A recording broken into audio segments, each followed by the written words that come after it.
Assalamualaikum warahmatullahi wabarakatuh. Hamdan wa salaman amma ba'd. Ibu bapak jamaah majelis taklim Darul Ikhlas dan seluruh kaum muslimin dan muslimat yang mudah-mudahan di hari yang ke-28 Ramadan ini kita semua masih tetap dalam keberkahan, pelukan dan kasih sayang Allah Subhanahu wa taala. Amin amin ya rabbal alamin. Di hari ini kita ingin bahas sesuatu yang ringan, tapi yang ringan ini apabila kita benar-benar mengusahakannya, memperjuangkannya, insya Allah kembalinya kita kepada Allah adalah kembali yang terbaik. Kenapa demikian? Karena sesuatu yang akan kita bahas ini adalah sesuatu yang menentukan kembalinya seorang hamba kepada Allah baik dan tidaknya. Apa itu? Mempersiapkan kematian. Kita sering menganggap atau sudah menjadi anggapan umum, ya Bu, sudah menjadi anggapan umum yang umurnya sudah tua dianggap mati duluan, yang sudah masuk rumah sakit sampai bertahun-tahun yang dianggap mati duluan, padahal belum tentu. Allah menetapkan meninggalnya seseorang sesuai dengan jadwal kematiannya. Saya ulang, kematian seorang hamba sudah sesuai dengan jadwal kematiannya masing-masing. Bukan berarti yang tua mati duluan, yang muda belakangan. Enggak. Kalau begitu enak. Kita bisa santai-santai dulu. Tidak. Kullu atin qaribun.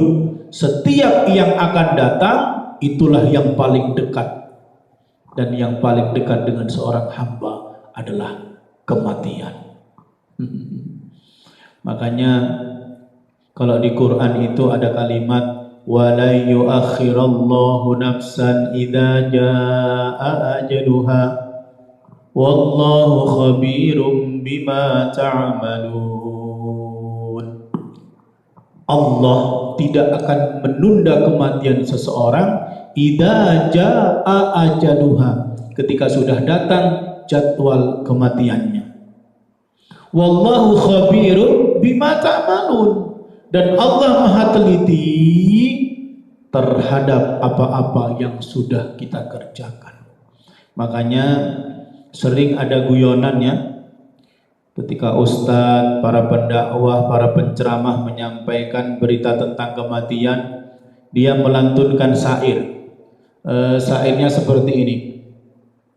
Orang kaya mati, orang miskin mati, raja-raja mati, semuanya mati, yang di kanan mati, yang di kiri mati, yang di depan mati, silahkan duluan. Bukan ibu, bukan. Kita doa sama Allah ya, mudah-mudahan kita semua panjang umur, amin. Masih diberikan banyak kesempatan untuk memberi manfaat buat orang lain. Makanya doa seperti itu Bapak dan Ibu. Minta panjang umur, banyak kebaikan yang bisa dilakukan, memberi manfaat banyak dengan orang lain, dan pinginnya kembali yang cuma sekali itu adalah kembali yang benar-benar bahagia, kembali kepada Allah Subhanahu wa taala. Itu niatnya. Jangan doa cuman pengen kaya saja, doa cuman pengen buat rumah saja, doa cuman pengen punya mobil saja. Jadi panjang umur, manfaat, barokah, bisa memberi manfaat buat orang banyak, dan berharap kembali yang cuma sekali itu, kembali yang benar-benar bahagia, kembali kepada Allah. Amin amin ya rabbal alamin. Nikmat. Makanya ketika seorang hamba melewati proses yang namanya kematian, sesungguhnya dia melewati sebuah pintu di mana hamba tersebut agar bisa bertemu dengan Allah Subhanahu wa ta'ala. Pintu untuk bertemu dengan Allah lewat kematian. Seseorang pengen masuk surga, mati dulu. Seseorang pengen bertemu dengan Allah, mati dulu. Makanya di dalam kitab Tanbihul Ghafilin itu ada kalimat begini, al-qabru awwalu manzilin bin manazilil akhirah. Kuburan itu tempat pertama dari beberapa tempat yang akan kita huni di akhirat. Nah, ini penting disadari. Banyak orang menganggap begini, kalau sudah mati ya sudah. Salah. Justru mati kemudian masuk kuburan. Kuburan itu tempat yang pertama dari beberapa tempat yang akan kita huni di akhirat. Artinya apa? Masih banyak perjalanan panjang untuk nantinya berjumpa dengan Allah.